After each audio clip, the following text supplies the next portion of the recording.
Le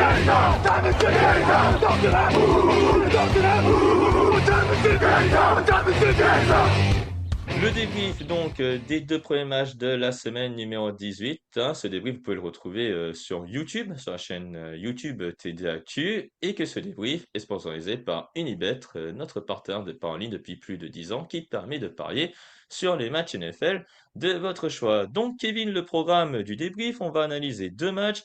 Le match entre les Buccaneers et les Panthers, un duel au sommet de la NFC Sud, qui l'eût cru. Mais surtout, on va analyser le premier match qu'on va analyser en tout cas, c'était celui de la nuit dernière, donc de la nuit de samedi à dimanche entre les San Francisco 49ers et les Seattle Seahawks. C'est simple. Le vainqueur de ce match prenait la NFC West, mais prenait surtout la conférence nationale. Ce n'est pas négligeable, Kevin, de prendre la première place d'une conférence parce que vous bénéficiez déjà de playoffs à domicile, mais surtout, vous avez une semaine de repos la semaine prochaine lors du week-end de Wildcard. Donc, les Seahawks de Seattle qui s'imposent chez les 49ers San Francisco 13-3. Alors oui, certes, le score est un peu étriqué. Il y avait 10-3 à la mi-temps et seulement 3 petits points en seconde mi-temps dans un match très cadenassé, Kevin. Le chiffre à retenir, Kevin, c'est 173. C'est le nombre de yards seulement parcourus par les 49ers, alors que les 49ers restaient sur 6 matchs, notamment avec une attaque vraiment en feu. C'est tout simplement la plus petite marque en yards sous Kyle Shanahan depuis son arrivée en 2017. Kevin, Kyle Shanahan, il a beau être un génie offensif, mais là, il a tout simplement pas trouvé les solutions. Ouais, bah, l'attaque de San Francisco était complètement étouffée par une défense des Seahawks vraiment incroyable. Ça mériterait de consulter un spécialiste, mais c'est peut-être la meilleure performance défensive de la saison des Seahawks.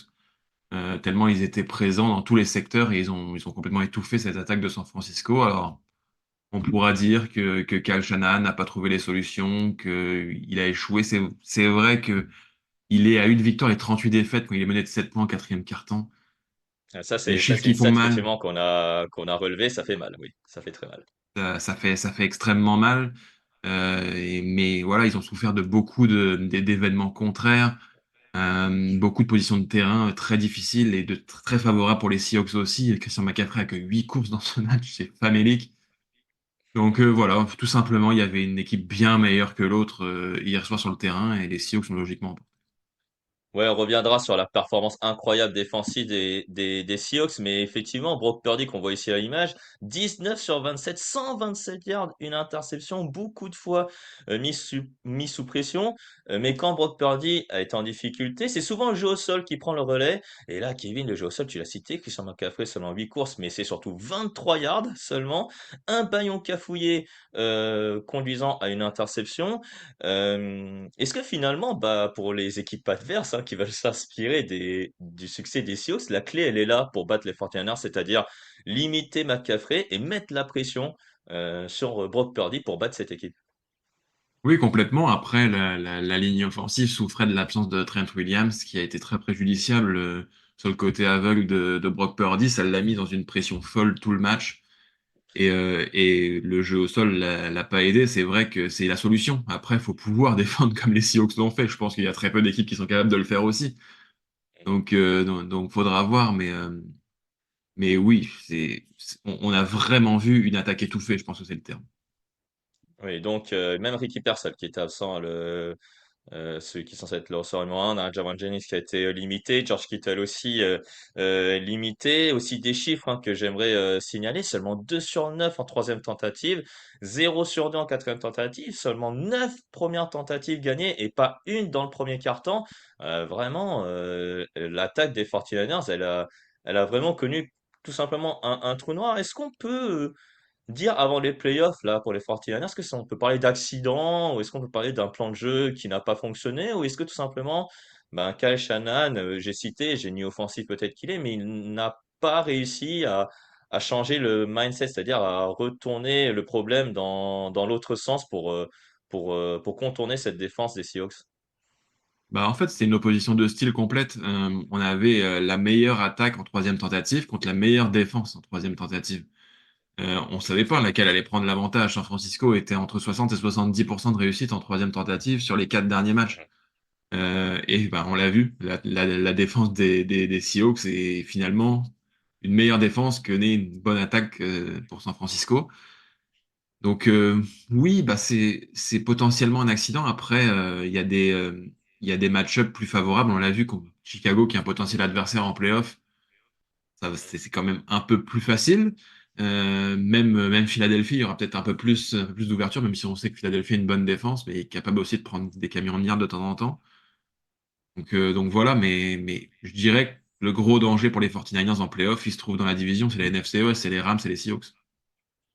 Oui, exactement. Et effectivement, donc pour les playoffs, pour les 49ers, c'est soit le vainqueur de la NFC Sud, qui à l'heure actuelle, alors on fait ce podcast, et cette vidéo, on ne sait pas encore qui va être le champion de la NFC Sud, ou alors, comme tu as dit, ils affronteront soit Chicago ou soit Philadelphie. Comme tu l'as dit, c'est pas forcément la même opposition. Il y aura pas forcément le même type de défense, même si les Bears et les Eagles sont tout de même de très très bonnes défenses. Mais je pense pas qu'effectivement, comme disait très bien, je pense Gun Hawks, c'est tout simplement la défense des Seahawks qui a été tout bonnement exceptionnelle. C'est vrai que j'ai jamais vu une équipe être aussi agressive, jouer aussi physique que cette défense des Seahawks. En tout cas, cette saison, en saison régulière, je n'ai jamais vu une défense comme telle. Bah justement, du côté des Seahawks, première place donc en NFC et première place de la NFC West depuis 2020. Donc ça date, ça fait une éternité quasiment pour les Seahawks. Est-ce que cette défense-là, elle rappelle un peu la Legion of Boom des années 2010, là, vu leurs prestations en tout cas, est-ce que ça te rappelle un peu cette défense légendaire qu'avaient les Seahawks dans les années 2010? Ouais, elle est très différente quand même. La Legion of Boom symbolisait la domination de la ligne arrière. C'est ce Hmm. quatuor des deux cornerbacks et des deux safety qui était extraordinaire. Ouais. Là, c'est vraiment une équipe qui met énormément de pression. C'est une D-line très très forte, des linebackers aussi très très bons. Donc c'est vrai, il y a ces deux défenses tellement différentes, mais tout aussi efficaces finalement. Bah oui, tout aussi efficace et qui va peut-être faire gagner un Super Bowl aux Seahawks, qui sait qu'ils n'ont plus gagné Super Bowl depuis 2013, hein, leur seul sacre pour les Seahawks dans leur histoire. Donc 11 pressions, 3 sacs, une interception. En plus, une interception à 3 yards de leur zone rouge. C'est en plus, ils provoquent des pertes de balles aussi au bon moment. Kevin, c'est peut-être là où est le facteur plus du côté des Seahawks parce que cette défense, oui, elle était dominante en tout cas pendant, allez, quasiment toute la partie, mais c'est aussi qu'elle forçait des pertes de balles au bon moment pour empêcher les 49ers de marquer plus de points. D'ailleurs, la preuve, c'est qu'ils n'ont marqué que 3 points. Ouais, bah, je parlais de petits événements contraires pour San Francisco, c'en est un. Mm. Mm. Cette balle en red zone, un peu typée au départ, mal contrôlée par Mm. McCaffrey, et puis ça finit en interception. Voilà, c'est un tournant du match. Si les Niners reviennent à ce moment-là à 13-10 avec 6-7 minutes à jouer, c'est plus du tout le même match. Donc oui, c'est vrai ils ont ce petit facteur chance en plus de leur domination territoriale qui a fait la différence hier soir. Voilà, et en plus, on va le dire aussi, c'est qu'ils ont dominé Seattle sur les lignes, que ce soit donc en défense, donc vu qu'ils ont mis la pression sur les offensives, mais aussi en attaque, où ils ont dominé la ligne défensive des 49ers, alors que pourtant les 49ers ont fait quand même 2 sacs sur Sam Darnold, mais ce jeu au sol a été primordial, avec notamment un touchdown donc que voici de Zach Charbonnet et un Kenneth Walker qui a été aussi efficace.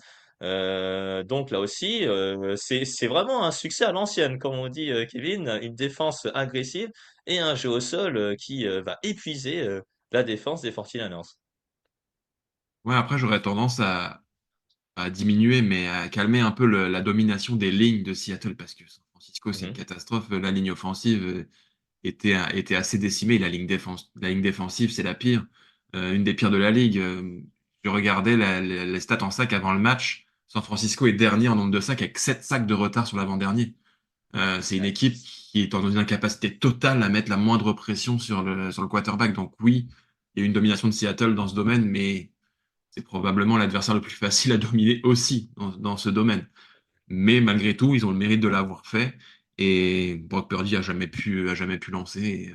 Et oui, une vraie bonne prestation défensive globale de Seattle. Et puis là, on va parler un peu de l'attaque des Seahawks pour terminer, Kevin, ce débrief de ce match. Sam Darnold, 20 sur 26, 198 yards. Donc le jeu au sol, j'en ai parlé, un peu déterminant grâce à Charbonnet, notamment, qui est le seul touchdown du match. Est-ce qu'on peut dire qu'ils ont fait le nécessaire en attaque? Est-ce que tu penses que ce sera suffisant en playoff, ce type de prestation, pour battre les équipes, les futures équipes qu'ils vont rencontrer lors de cette post-season? Bah, pour moi, c'est là que le bas blesse un peu du côté de Seattle et c'est peut-être l'inquiétude que devrait avoir le staff au sujet d'une éventuelle participation au Super Bowl. C'est que cette attaque ne tue pas le match. Ils ont de multiples drives qui s'arrêtent bêtement. Je pense au tout premier où Hmm. on est à un yard de l'embu, alors que le jeu au sol marche sur la défense de San Francisco et finalement on tente une passe bizarre qui termine en sac et derrière, quatrième tentative aussi tentée alors qu'on peut prendre les 3 points, ratée également. Ça marque pas de points. Il y a eu d'autres cas comme ça où il y a eu des choix bizarres. C'est un match qui doit se terminer avec 20-25 points d'avance pour les Seahawks sans le moindre problème si c'est joué un peu plus intelligemment. Sam Darnold est bon dans ce qu'il fait, il fait le minimum. C'est un game manager classique qui fait pas d'erreur, qui fait le minimum, ce qu'on lui demande sans jamais avoir besoin de dépasser ses fonctions. J'ai un peu de doute qu'il va être capable de le faire quand ça va être nécessaire en playoff, mais voilà, cette défense leur permet d'espérer aller au bout. Et puis, il n'y a pas que la red zone qui n'a pas marché, il y a aussi les équipes spéciales, hein. Il le disait très bien aussi Gun Hawks, hein, avec Myers qui loupe deux field goals, dont un peut-être le plus facile à 26 yards, alors que le score était de 13-3, enfin 10-3 d'ailleurs encore, il me semble, il tape sur le poteau. Donc, c'est vrai qu'il y a encore peut-être quelques manques du côté des Seahawks pour peut-être gagner une place au Super Bowl. D'ailleurs, Kevin, première place de la NFC West et la première fois qu'ils étaient premiers de la NFC, non, NFC tout court, ils sont à chaque fois allés au Super Bowl, les Seattle Seahawks. Et en plus, à chaque fois qu'ils étaient premiers de la NFC, il y avait un nouveau pape qui était élu également. Donc, C'est et vrai. là, cette année, c'est le cas. Donc, est-ce que c'est la bonne année pour les Seattle Seahawks? Eh ben, ça, on va le découvrir peut-être dans quelques semaines, voilà. Mais les Seahawks, en tout cas, sont premiers de la NFC, c'est l'essentiel à retenir. Et les 49ers vont avoir soit le seed numéro 5 ou soit le seed numéro 6. Cruel, cette NFL en tout cas, vue comme ça. Justement, de nouveau la NFC, mais cette fois-ci la NFC Sud, Kevin, pour parler d'un duel au sommet. Alors, je ne sais pas si on peut appeler ça sommet, Kevin, mais bon, c'est comme ça qu'on le dit en tout cas dans la division NFC Sud. Victoire des Tampa Bay Buccaneers 16-14 à domicile sous un déluge floridien, on va dire ça.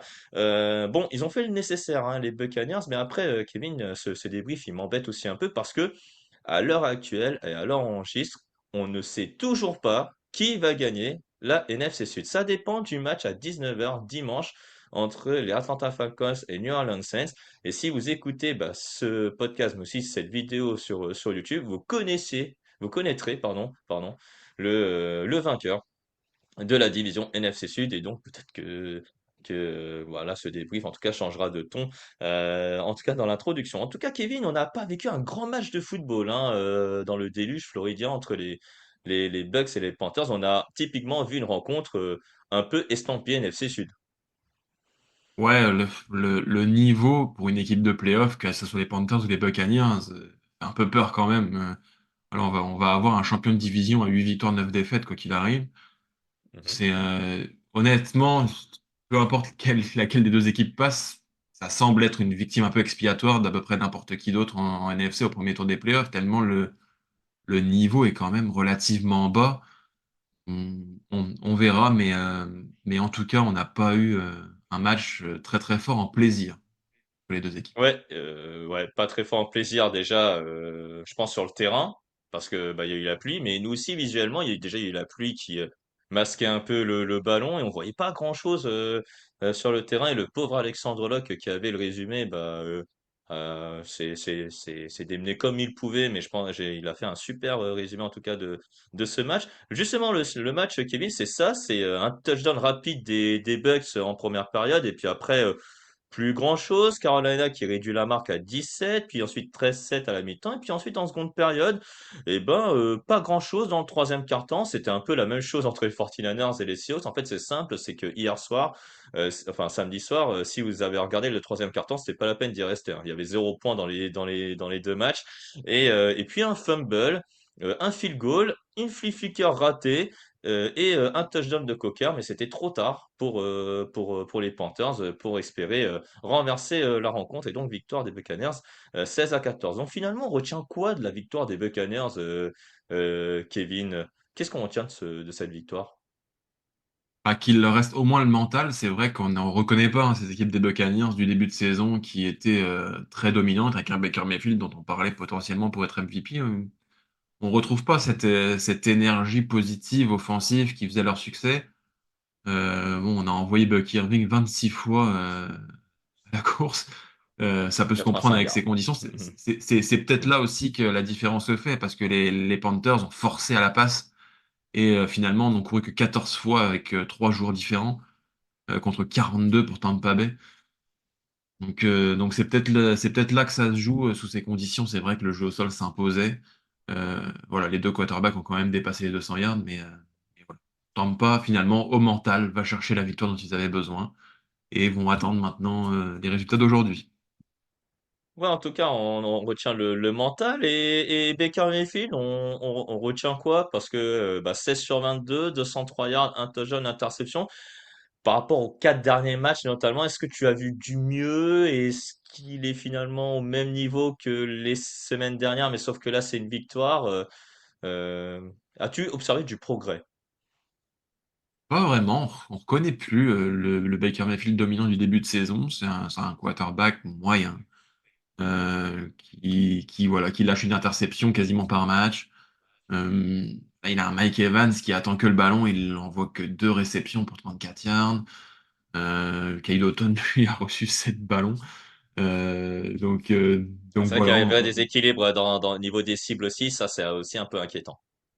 c'est ça exactement. Par exemple, Emeka Egbuka a totalement disparu de la circulation depuis quelques semaines, Mhm.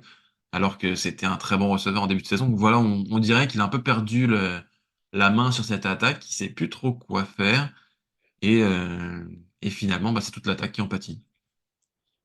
Et puis justement, les Mike Evans, tu parlais de lui, mais il ne fera pas une saison à milliard. Mike Evans, c'est terminé pour lui. Sa série de saisons à plus de milliards à la réception s'arrête là après 11 saisons, voilà, 11 premières saisons, voilà, à plus de milliards pour Mike Evans. Justement, alors imaginons, allez, on va faire le scénario que Tampa Bay est éliminé. Voilà. Qu'est-ce qu'on fait du quatuor Evans, Godwin, Macmillan et Igbuka? On conserve les quatre, ou alors on en garde deux ou trois sur les quatre? C'est toujours une question de gros sous. Mike Evans, aujourd'hui, je pense qu'on ne peut plus le payer un très gros salaire. Il y a des jeunes joueurs très talentueux, hein, avec Buka Macmillan, c'est très intéressant pour la suite. Faudra voir après. Je pense que Godwin, ce sera terminé. C'est un joueur qui s'est tellement blessé ces dernières années que voilà, je pense que c'est une fin de parcours. Mais c'est sûr qu'il y a des réflexions à mener. Et au final, même au poste de quarterback, est-ce que Baker Mayfield est vraiment la réponse? Pour la suite, cette Ah, deuxième partie de saison peut jeter un ouais. doute dans l'esprit des dirigeants. Bah, si effectivement pas de playoff, peut-être que la question peut se poser. S'il y a un run en playoff, là par contre, je sais pas trop. En fait, ça, c'est pour ça que j'ai pas voulu la poser cette question. Pour les ressorts, c'était plus facile parce que ça se posera de toute façon légitimement à la fin de la saison. Donc, c'est pour ça que je préfère la poser maintenant. Pour le quarterback, c'est différent, vu qu'il y a un seul quarterback, tu sais, sur le terrain, et qu'il n'y a pas vraiment de backup finalement du côté des Tampa Bay Buccaneers. Là, je peux limite laisser de côté. Parlons un peu des Panthers, Kevin, parce qu'en fait, cette équipe, en fait, tu vois, on a terminé la saison régulière, et là, je sais toujours pas quel est leur niveau. Je sais pas si c'est une équipe qui a atteint son plafond lors de ce match, aussi vraiment ce match-là, en fait, ils étaient vraiment en dessous de tout. Toi, quelle est ton évaluation de cette équipe? Ouais, c'est une équipe difficile à lire. On a la sensation que Bryce Young peut prendre feu n'importe quel match, sortir un match à 300 yards et porter les Panthers à battre à peu près n'importe qui. Et puis, il y a des matchs comme ça où rien ne se passe comme prévu, on force un peu Bryce Young, on court pas du tout. Voilà, 10 yards pour Hubbard, 10 yards pour Dowdle. C'est catastrophique. C'est des running backs qui sont capables de faire tellement plus. On sent que c'est une équipe qui s'est construite, qui arrive peut-être un peu tôt dans la course au playoff. C'est peut-être une équipe qui était programmée pour y arriver un an plus tard. Et là, ils sont un peu avec la patate chaude entre les mains. Ils doivent gérer comme une équipe qui devrait aller en playoff. En même temps, ils n'ont peut-être pas encore toutes les armes pour. Et ils font avec. Mais en tout cas, chapeau coach Canales pour avoir remonté ces Panthers aussi rapidement alors que c'était une franchise moribonde il y a encore quelques mois. Ah oui, Dave Canales, alors là, le boulot qu'il fait est incroyable, même si là, au niveau du coaching, sa gestion, au niveau de l'équilibre de l'attaque, notamment entre la passe et la course, peut être un peu question entre les 19 courses seulement et les 35 passes qu'a lancé Bryce Young, 24 sur 35, 266 yards, 2 touchdowns, une interception. Alors là, cette fois-ci, Bryce Young ne s'est pas montré clutch. En même temps, il était très loin pour le faire à quelques secondes de la fin. Euh, Est-ce que tu penses, là, tu en as un peu parlé, est-ce que tu penses qu'il doit mieux faire parce qu'il est tout de même déjà à la fin de sa troisième année ou quatrième année, je sais même plus. Quatrième année, je crois, il me semble. Mais est-ce qu'il doit mieux faire pour toi? Oui, bah le plan de jeu n'était pas du tout adapté à ces conditions. Alors c'est vrai, ils sont menés rapidement 10-0, c'est très tentant de tout de suite partir sur un jeu très axé sur la passe. Mais non, il pleut des cornes, on donne le ballon au running back, on avance 10-0 au premier quart. C'est pas si dramatique que ça, et je pense que c'est là qu'il a un peu fait erreur à avoir un jeu très stéréotypé vers le jeu de passe et un Bryce Young qui n'est pas capable, en tout cas aujourd'hui, peut-être qu'il le sera un jour, mais il n'est pas encore capable de prendre 100% un match aussi important à son compte.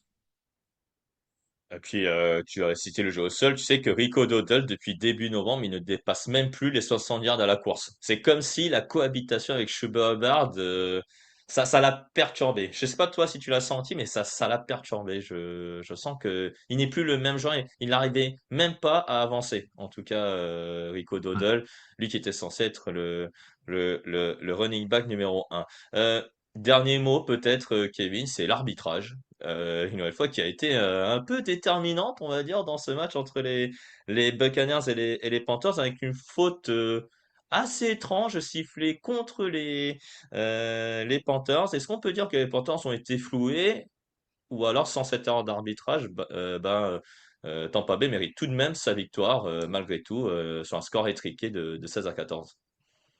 Ouais, il y a une erreur manifeste, c'est sûr. Après, floué, ils perdent de 2 points, ils ont été au contact tout le match, ils n'ont pas su faire la différence avant. C'est leur problème, j'ai envie de dire. Mais oui, il y a une nouvelle erreur d'arbitrage malheureuse qui pourrait avoir des impacts assez dramatiques pour les Panthers si les Falcons gagnent aujourd'hui. Si les Falcons gagnent aujourd'hui, ou perdent plutôt aujourd'hui, il me semble, hein, parce que il me semble que c'est les Euh, Falcons c'est- qui... Ouais, les Falcons doivent oui, c'est gagner, les il me Falcons perdent semble, pour que aujourd'hui, t'as les... raison. Voilà, les Falcons doivent perdre pour que les Bucks passent. Sinon, ce sont les Panthers qui passeront. C'est quand même dingue aussi de voir que les destins de ces deux équipes reposent sur un match où les deux équipes ne jouent plus rien. C'est quand même dingo, ce genre de scénario que peut nous réserver la NFL chaque semaine. Je crois que c'est la première fois depuis que j'anime le fauteuil que j'ai ce type de scénario entre mes mains. Mais en tout cas, arbitrage ou pas, les Panthers donc s'inclinent 16-14 et c'est ainsi qu'on va clôturer le débrief des deux premiers matchs de cette dernière semaine de saison régulière.